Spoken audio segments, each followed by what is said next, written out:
Alright guys, so on an LS600hL, what you're going to do, if your battery dies, you're going to have to take your key out of this plastic housing, and then this will go directly into right here. It'll go in there. You'll open the trunk manually. Okay, so you open the trunk manually, take that out. The trunk will be open. Then what you're going to want to do is, in these vehicles, especially the 600 series compared to the 460, they have a lot of electronics and they're very fragile with that. So you really, unless you're in an emergency stranded somewhere, you can jump start it. But if you're at home, like for instance, I haven't driven this thing in about 3 months, so the battery died. So what I'm doing is I put it on a little battery maintainer trickle charger. I have a bigger one as well. I didn't want to bring that one out yet, but this will take at least half a day to give it some sort of charge. So you could even plug it in, leave, come back, and even close the trunk if you wanted to. Just take the key with you.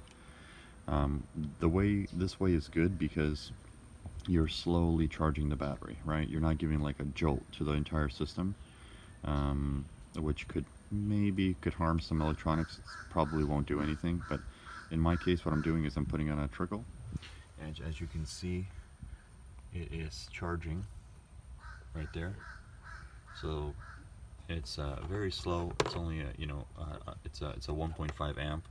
I also have a heavy duty one in the back, which I may hook up instead of this one, which I think that one is like 6 amp or 7 amp, which will be obviously a lot faster. This one I just use for the motorcycle. But here is your battery, and I believe this is the original battery, believe it or not, that came in this vehicle from 2008, which is a Panasonic, sort of maybe an AGM battery potentially.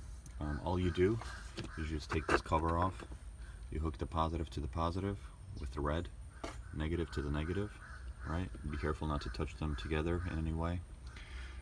It's under this little housing cover that comes out kind of on the driver's side area there, and then basically that's all you do. You just let it charge. It already has enough juice that when I press the button, it actually beeps now and opens and unlocks the doors.